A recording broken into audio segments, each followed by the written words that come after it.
오늘 우리에게 주신 하나님의 말씀, 구약성경 민수기 18장 1절로부터 7절까지의 말씀입니다.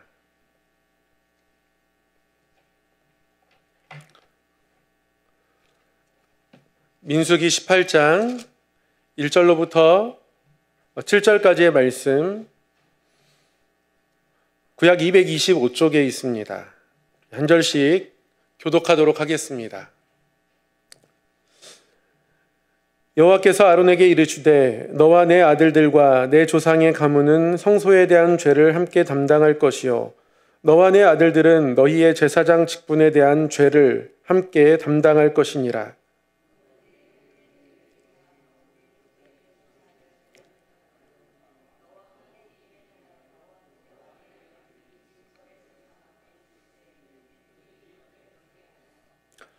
레위인은 내 직무와 장막의 모든 직무를 지키려니와 성소의 기구와 제단에는 가까이 하지 못하리니 두렵건대 그들과 너희가 죽을까 하노라.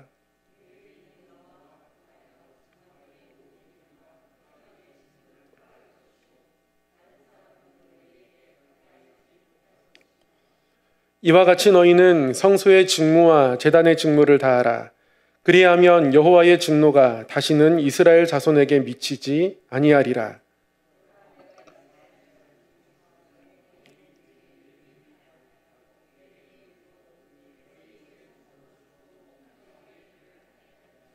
함께요. 너와 네 아들들은 제단과 휘장 안의 모든 일에 대하여 제사장의 직분을 지켜 섬기라. 내가 제사장의 직분을 너희에게 선물로 주었은즉 거기 가까이 하는 외인은 죽임을 당할지니라. 아멘. 오늘도 말씀 앞에 나오신 우리 성도님들 너무너무 환영하고 축복합니다. 확인되지 않은 기독교 전설이지만 예수님께서 비 오는 수요일에 오실 가능성이 크다는 전설이 어디서부터 시작되는지 모르지만 여기저기로 흘러내려오고 있는데요. 그만큼 주중에 이렇게 비 오는데 예배의 자리 나오기 이제 어렵다는 표현이겠죠. 그럼에도 불구하고 이 자리에 나오신 우리 성도님들 너무너무 특별한 사람입니다. 우리 서로를 향해서 한번 이렇게 칭찬했으면 좋겠습니다. 당신은 참 특별한 사람입니다. 당신은 참 특별한 사람입니다. 오늘도 민수기 말씀을 함께 나누도록 하겠습니다. 말씀을 나누기 앞서 우리 다시 한번 벳다비담 읊어보고 시작하도록 하겠습니다. 말씀에 예수님을 닮은 사람이 됩시다. 네. 조금 지루하긴 하지만요. 오늘도 먼저 민수기의 전체 구조를 살펴보고 말씀을 나누도록 하겠습니다. 민수기는 크게 세 부분으로 나눌 수 있다고 말씀드렸습니다. 시내산에서 머물던 부분, 그리고 민수기 10장에서 드디어 나팔을 불고 출발합니다. 광야의 여정을 걷죠. 그리고 이제 요단 동편에 도착하게 됩니다. 시내산에서 있었던 일들을 보면 지파별로 인구조사하고요. 또 레위인들 인구조사를 따로 합니다. 그리고 유월절을 지키고 출발을 하게 되고요. 광야는 이제 광야의 여정을 지나서 요단 동편에 도착하면 이제 요단강을 건너기 전에 다시 한번 인구조사를 하게 되고요. 그 사이에 광야의 긴 여정을 이들이 걷게 됩니다. 이들이 광야를 이렇게 길게 걷게 될 것은 아니었지만 이들이 광야의 여정 가운데 이제 불순종하다 보니까 이 여정이 길어졌습니다. 백성들이 탐욕과 불평으로 하나님 앞에 원망하는 모습들을 보이기도 했고요. 아론과 미리암은 모세를 정죄하며 모세의 리더십에 불만을 품기도 했습니다. 가나안 땅 정탐하는 사람들은 그 땅의 민족들이 너무 크고 장대해서 우리가 메뚜기 같아서 그 땅에 능히 들어갈 수 없다라고 보고했고요. 여호수아 갈렙 외 10명의 정탐꾼의 이런 믿음 없는 보고가 이스라엘 백성들의 온 마음을 흔들어 놓았죠. 그래서 결국 이 사건을 계기로 이들이 가나안 땅을 정탐한 40일을 하나님께서 이리를 1년으로 환산해서 40년 동안 광야의 여정을 걷게 됩니다. 이후에도 아론과 그의 아들들을 도와서 성막의 여러 일들을, 성소의 일들을 감당하는 레위인들 중에서 고라 자손들이 당을 지어서 모세와 아론에게 반역을 하는 장면이 또 나옵니다. 이 일들 통해서 결국 향후에 불이 나와서 그리고 땅이 갈라져서 이 일들에 가담한 사람들이 다 죽게 되고요. 지난주에 우리가 살펴본 대로 하나님께서는 아론의 지팡이에 하루 만에 싹이 나게 하셔서 아론의 리더십을 다시 한번 확고히 해주셨습니다. 그렇게 아론을 격려해 주시는 거죠. 이 일 후에 하나님이 이 아론과 그의 아들들, 즉 제사장인 직무를 감당하는 사람들과 그리고 이들을 도와 성소의 여러 일들을 감당하는 레위인들의 관계를 하나님께서 다시 한번 새롭게 정립해 주십니다. 사실 이 제사장과 레위인들, 같은 레위 지파이기도 하지만 아론과 그의 아들들은 성소 깊은 곳에서 뭔가 하나님을 더 가까이 하면서 섬기는 듯 했고, 나머지 레위인들은 물건을 운반하거나 여러 재료들을 준비하는, 어떻게 보면 허드렛 일을 한다라고 느껴지기도 했을 텐데요. 이런 것 때문에 이제 고라 자손들이 당을 지어서 반역한 것 아니겠습니까? 이 이후에 제사장들과 레위인의 관계가 어떠했을 것이라고 생각이 되십니까? 물론 고라 자손들 중에서 당을 지었던 사람들 다 이제 죽임을 당하게 되고, 그것에 가담하지 않은 사람들만 남아 있겠지만, 여전히 뭔가 하나님이 모세와 아론 편에 서서 그들의 편을 들어주신 것 같고, 레위인들에게는 너무 가혹한 심판을 내린 것 같고, 하나님이 제사장들의 직무를 감당하는 사람들은 더 예뻐하시는 것 같고, 레위인들에게는 뭔가 그렇지 않은 것 같고, 이 제사장과 레위인의 관계가 조금은 애매하거나 불편한 관계가 된 거예요. 모세와 아론을 제외한 레위인들은 심판을 크게 받았고, 모세와 아론은 하나님이 뭔가 챙겨주신 것 같고, 하나님이 이 둘 사이를 다시 새롭게 관계 맺게 하십니다. 이들이 같이 하나님의 성소를 섬기면서 협력해야 하는데, 이 관계가 이대로 그냥 지속돼서는 안 되는 것이거든요. 제사장과 레위인의 관계, 하나님이 원하시는 관계의 모습들이 있습니다. 비록 그 관계가 깨지거나 갈라지거나 반역까지 있었던 관계이지만 하나님이 원하시는 관계들이 있다는 것이죠. 이 관계는 때로는 목사의 위치에서, 때로는 장로 또는 안수집사 권사의 위치에서, 때로는 각자의 맡은 어떤 직임의 자리에서 하나님 일들을 감당할 때 우리가 하나님 앞에서 유지해야 하는 관계이기도 합니다. 오늘 말씀을 통해서 제사장과 레위인의 관계를 하나님께서 재정립시켜 주실 때에, 하나님께서 저런 모습들로 우리가 관계 맺으면서 동역하기를 원하시는구나, 우리가 하나님 앞에 다시 한번 겸손히 서게 되는 귀한 은혜가 말씀을 통해 우리 가운데 임하기를 소망합니다.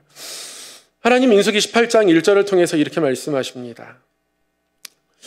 여호와께서 아론에게 이르시되 너와 내 아들들과 내 조상의 가문은 성소에 대한 죄를 함께 담당할 것이요, 너와 내 아들들은 너희의 제사장 직분에 대한 죄를 함께 담당할 것이니라. 이렇게 말씀하고 계십니다. 하나님께서 먼저 범위에 대해서 정해주고 계세요. 너와 내 아들들과, 즉 아론에게 말씀하시는 겁니다.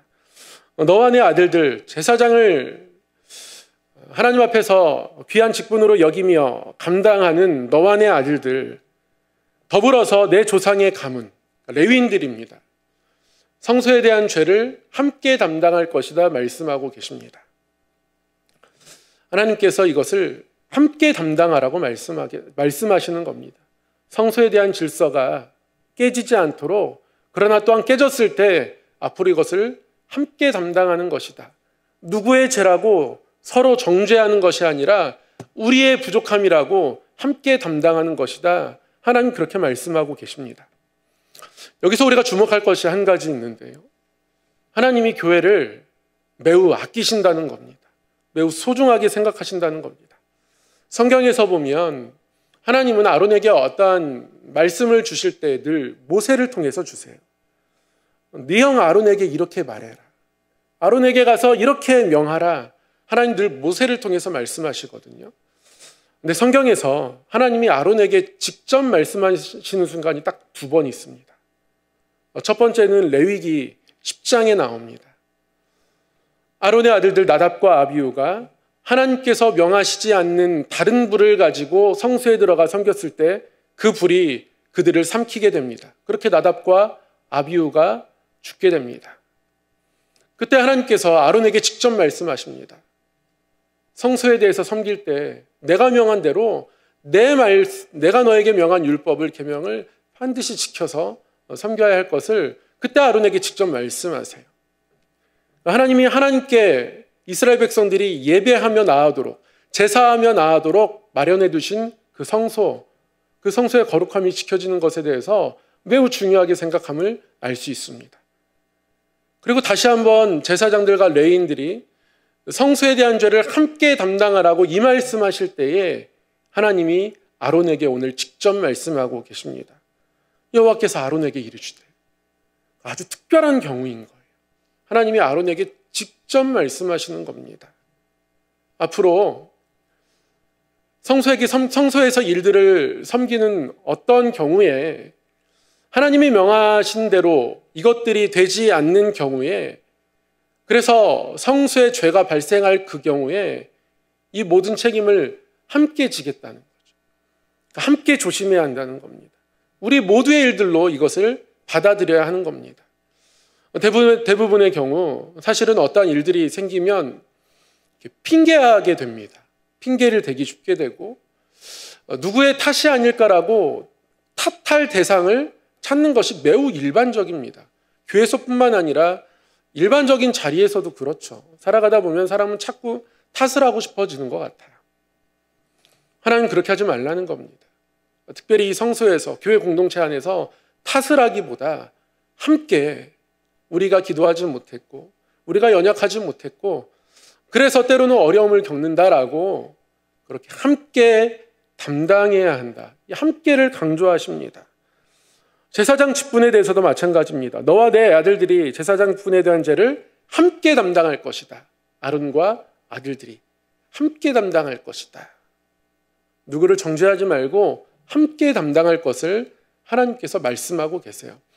결국 하나님께서 아론에게 직접 말씀하신 두 가지 경우를 보면 성소가 거룩하게 지켜지는 것, 그 거룩함이 지켜지지 못했을 때 그것을 함께 담당하는 것, 하나님 앞에 거룩하게 나아가는 아름다운 교회 공동체로 서는 모든 일들에 대해서 우리가 어떠한 경우에든지 함께 이 일들을 감당한다라는 이 함께의 마음들을 갖기를 원하심을 하나님께서 아론에게 직접 말씀하고 계신 겁니다. 결국 제사장과 레위인의 관계, 또 어떤 직임을 감당하는 우리의 관계는 누구의 탓이 아닌 함께 이 일들을 감당해 가야 한다라는 것이죠. 이게 첫 번째 우리가 기억해야 할 겁니다. 함께 감당한다. 또 한 가지 우리가 기억해야 할 것이 있는데요. 오늘 말씀을 통해서 보면 민수기 18장 2절과 4절을 보면 하나님이 서로를 얼마나 소중히 여겨야 하는지를 말씀하고 계세요. 2절에 이렇게 말씀하고 계시죠. 우리 한 목소리를 함께 읽겠습니다. 2절 시작. 너는 내 형제 레위 지파 곧 내 조상의 지파를 데려다가 너와 함께 있게 하여 너와 내 아들들이 증거의 장막 앞에 있을 때 그들이 너를 돕게 하라. 4절도 함께 읽겠습니다. 시작. 레위인은 너와 합동하여 장막의 모든 일과 회막의 직무를 다할 것이요 다른 사람은 너희에게 가까이 하지 못할 것이니라. 아멘. 뭐라고 말씀하세요? 제사장의 직무를 감당하면서 성소의 여러 일들을 감당할 때에 그들이 너를 돕게 하라. 돕는 자로 그들을 바라보라는 거예요. 레위인들을 반역했습니다. 앞으로 제사장들 입장에서 어떤 레위인들이 또 반역할까 이런 생각을 그 안에 지워낼 수 없을 거예요. 한번 겪었기 때문에 얼마나 큰 트라우마겠습니까? 그럼에도 불구하고 하나님 다시 한번 말씀하십니다. 그들이 너를 돕게 하라. 레위인과 함께 합동하여 장막의 모든 일들을 감당하라. 어떤 연약함도 함께 그 책임을 짊어지지만 어떤 교회 일들을 감당할 때 하나님 앞의 일들을 감당할 때 합동하라는 거예요. 레위인들이 어떠하든지 뛰어나든지 그렇게 하든지 그렇지 않든지 함께 합동하여 감당하다라는 겁니다. 하나님께서 제사장과 레위인들의 관계를 이 두 가지로 요약해 주십니다. 누구의 탓이 아닌 함께 그 죄를 감당하는 것, 그리고 모든 직무를 감당할 때 함께 합동하여 담당하는 것. 이러한 모습이 교회 공동체를 온전히 세우는 것이고 하나님께서 이 마음을 매우 중요하게 여기십니다. 그래서 아론에게 직접 말씀하시는 거예요. 이런 관계를 우리가 교회 안에서 누리기 위해서 지켜야 할 우리 중심의 마음이 한 가지 있습니다. 민수기 18장 6절, 7절이 우리가 지켜야 하는 우리의 중심을 우리에게 가르쳐주고 있는데요. 민수기 18장 6절, 7절 이렇게 말씀합니다. 보라, 내가 이스라엘 잔손 중에서 너희 형제 레인을 택하여 내게 돌리고 너희에게 선물로 주어 회막의 일을 하게 하였나니 너와 내 아들들은 제단과 휘장 안의 모든 일에 대하여 제사장의 직분을 지켜 섬기라. 내가 제사장의 직분을 너희에게 선물로 주었은즉 거기 가까이 하는 외인은 죽임을 당할지니라. 하나님께서 제사장은 제사장대로, 레위인들은 레위인대로 직임을 주셨습니다. 제사장은 뭔가 더 중요한 일들을 감당하는 것 같습니다. 어쩌면 이미 그러한 태도들이 제사장들이 하나님 앞에 섬기는 모습을 통해서 레위인에게 나타났을지도 모릅니다. 그것이 고라자손으로 하여금 불편하게 했을지도 모릅니다. 가정이긴 하지만 이러한 가정을 뒤로 미룬다 할지라도 중요한 것은 하나님께서 제사장들에게 어떤 중요한 일들을 맡겨주셨을 때 그것을 선물로 맡겨주셨다는 거예요. 선물로 주신 거라는 겁니다. 그들이 뛰어나서 그들의 능력을 따라 그들의 하나님 앞에 서 있는 능력치를 잰 이후에 그것에 맞게 그들에게 준 것이 아니라는 겁니다. 선물로 주셨다는 거예요. 선물로 하나님께서 목회의 이 직분을 주신 거고요. 선물로 교회에서 각자에 맡은 어떤 직분을 주신 거고 직임을 주신 거라는 겁니다. 내가 뛰어나서 그런 게 아니라는 거예요. 그게 서열이 아니라는 겁니다. 그렇게 여기지 말라는 거예요. 그러나 상당 부분 그렇게 되기 쉬운 구조 속에서 우리가 살아갑니다. 은연중에 그러한 눈으로 서로를 바라보게 되고 은연중에 그러한 언어들이 우리 가운데 나오게 되고 하나님이 나에게 아무 자격과 상관없이 선물로 이것을 주셨는데 그러나 이것을 내가 어떤 자격이 돼서 얻은 것처럼 그래 내가 그래도 교회에서 이만큼 헌신했는데 자격을 생각하는 순간 헌신은 헌신이 아닌 게 되겠죠. 그런 마음이 들 때가 있습니다. 자꾸 자신의 공로를 돌아봅니다. 저는 비교적 제 동기들에 비해서 이른 나이에 담임 목회의 자리에 하나님이 보내주셨고 세워주셨습니다. 근데 자꾸 뒤를 돌아봐요. 그렇게 부목사 시절에 그런 마음 잘 지켜서 제가 뭔가 한 게 있어서 그래서 이렇게 된 게 아닐까라는 마음이 안에서 불쑥불쑥 찾아올 때가 있습니다.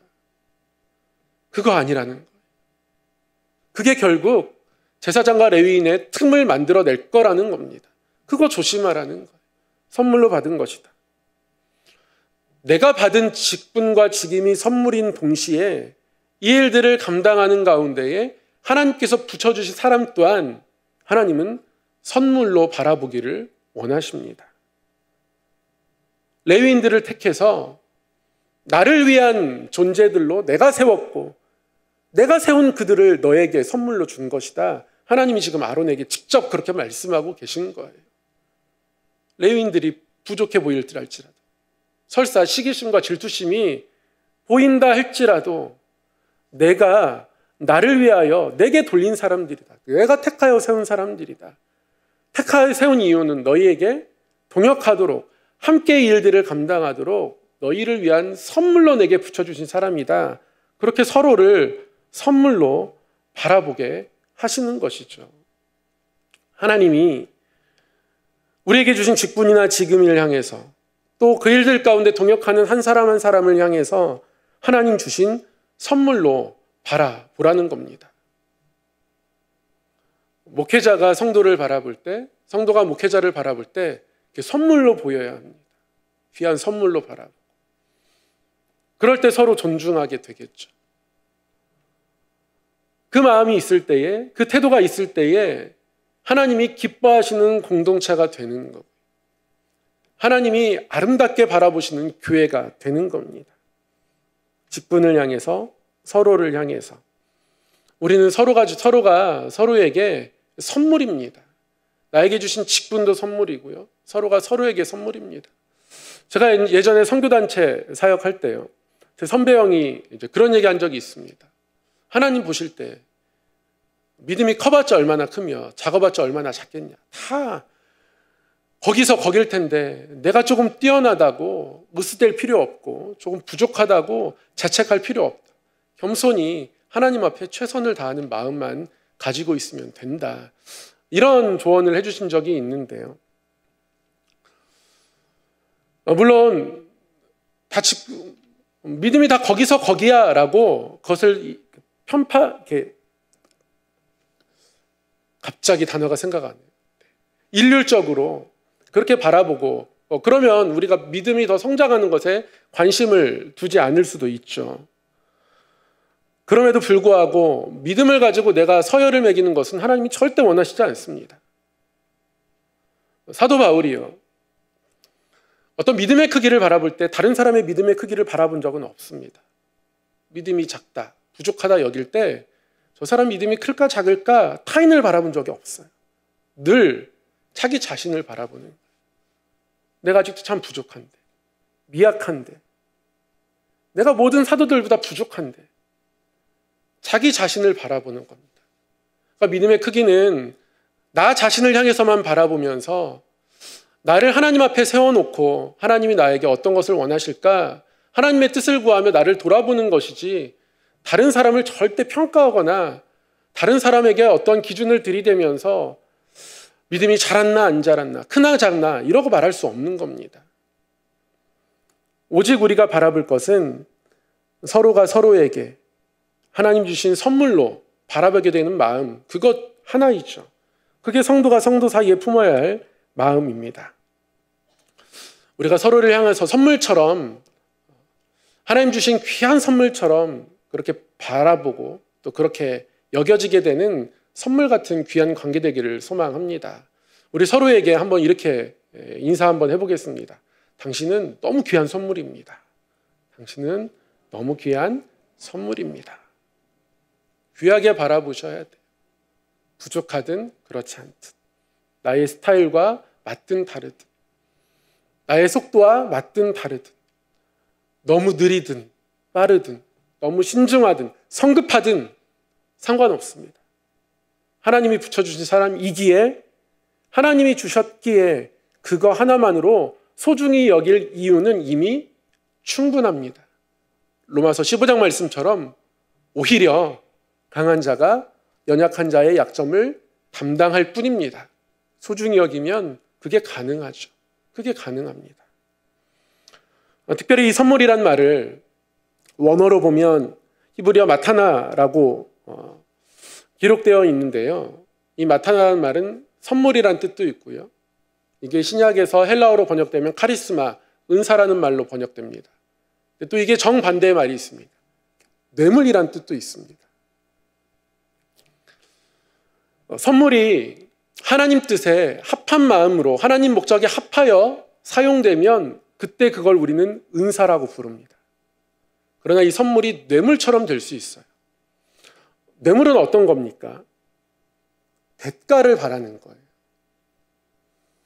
대가를 바라는 것이 뇌물입니다. 그리고 그 대가는 순전히 나의 이익을 위한 대가입니다. 관계에서 그렇게 될 수 있어요. 어떤 관계 속에서 나의 이익만을 추구하는 관계가 되어지며 내 공로가 드러나는 것이 중요하거나 내가 인정받는 것이 중요하거나, 그 순간 우리는 뇌물과 같은 사람이 되는 겁니다. 대가를 지니게 돼요. 사랑은 대가가 요구되지 않습니다. 사랑은 서로를 소중히 여기는 마음으로 헌신합니다. 봉사합니다. 그게 사랑이잖아요. 대가를 바라는 순간 그것은 사랑이라 말할 수 없게 되죠. 하나님이 우리에게 맡은 직임을 또한 서로를 선물로 주셨는데 내가 헌신한 것에 대해서 어떤 대가를 바라기 시작합니다. 그러면 선물과 같이 여기지 않는 게 되는 거예요. 뇌물이 되는 겁니다. 이 뇌물의 마음이 크면 플러스 마이너스를 따지게 돼요. 하나님 앞에 내가 이만큼 헌신했는데 또 하나님 나에게 왜 이만큼밖에 축복 안 해주시나, 이런 생각 갖게 된다. 하나님 맡겨주신 삶의 자리가 직임이 선물처럼 여겨지지 않을 때 이런 일들이 일어나게 되죠. 서로에게도 마찬가지입니다. 서로가 선물처럼 여겨지지 않으면 어떤 대가를 바라게 되고요. 내가 높아지는 것이 너무 중요하게 되고요. 그러는 순간 공동체가 깨어지는 겁니다. 그래서 모세와 아론에게 고라 자손 일당이 반기를 든 것 아니겠습니까?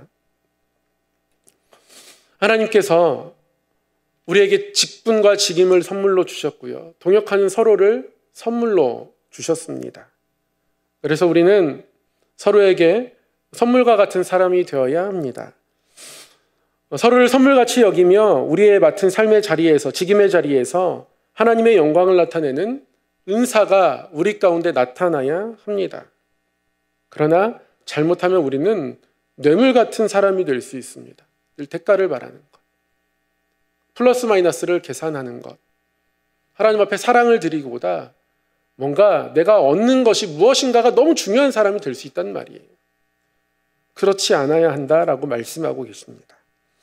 하나님께서 아론에게 직접 말씀하신 이 민수기 18장 말씀을 통해서 다시 한번 우리의 중심들을 돌아보기를 원합니다. 성도가 목회자를, 목회자가 성도를 선물처럼 여기고, 서로가 서로를 선물처럼 여기고, 맡겨주신 일들을 선물처럼 여기고, 교회가 당회를 선물처럼 여기고, 당회가 교인들을 선물처럼 여기며 서로 사랑함 가운데에 비로소 하나님께서 일하실 자리, 하나님께서 거하실 그 성소의 자리가 생겨나는 겁니다. 말씀을 맺겠습니다. 제사장과 레위인은 서로 선물의 관계이지 경쟁의 관계가 절대 아닙니다. 교회 안에서도 하나님께서 어떤 자리에 세우시든지 그 자리를 하나님의 선물로 받아들여야 합니다. 또한 함께 섬기도록 붙여주신 교회의 지체들을 하나님의 선물로 받아들여야 하죠. 그러한 사랑이 있을 때 교회는 하나님의 사랑을 비로소 나타낼 수 있습니다. 다시 한번 우리의 모습을 돌아보면서 말씀을 잘 적용해야 합니다. 내가 그 누군가에게 선물 같은 사람으로 서 있는지 나만 돌아보면 됩니다. 나 자신을. 그리고 그런 선물 같은 모습으로 서 있을 때 바로 비로소 하나님의 일하실, 하나님의 영광이 나타나는 교회 공동체가 된다는 것을 기억하며 오늘 말씀을 통해서 다시 한번 하나님 선물과 같은 사람이 되는 그 자리로 나의 걸음을 인도하여 주시옵소서. 나의 욕심, 나의 생각 내려놓고 하나님 말씀하시는 모습으로 말씀하는 자리에 나아가길 원합니다. 그렇게 하나님 앞에 결단하고 기도하는 우리 성함교회 아름다운 성도 되기를 주님의 이름으로 축복합니다. 하나님 아버지, 오늘도 주의 말씀 앞에 나아가게 하시니 감사합니다. 주신 말씀을 기억합니다. 우리의 마음으로 붙잡습니다. 하나님, 이 말씀을 따르며 더욱더 겸손히 주의 길을 걸어갈 수 있는 믿음의 사람 되기를 원하오니 하나님 그 길로 인도하여 주시옵소서. 하나님 말씀에 비추어 볼 때 얼마나 연약한지 모릅니다. 얼마나 쉽게 높아지는지 모릅니다. 얼마나 쉽게 판단하는지 모릅니다. 하나님, 모든 것을 주신 그 하나님의 마음을 안에 담아내어 직분도, 직임도, 동역자들도, 지체들도 소중히 여기며 선물로 주신 하나님의 마음을 우리 안에서 느껴가며 또 나타내가며 아름다운 교회 공동체로 하나님의 뜻을 이루어가는 우리 성함교회 될 수 있도록 인도하여 주시고 그런 하나님의 길들 가운데 쓰임받는 한 사람 한 사람 될 수 있도록 하나님의 손으로 붙드시고 인도하여 주시옵소서. 하나님 아버지, 우리 성함의 권속들 어디서 무엇을 하든지 늘 믿음 더하여 주시고 하나님을 예배하며 또 힘들고 어려운 삶의 자리에선 하나님을 의지하며 승리할 수 있도록 또한 인도하여 주시옵소서. 감사드리옵고 우리 주 예수님 이름으로 기도드리옵나이다. 아멘.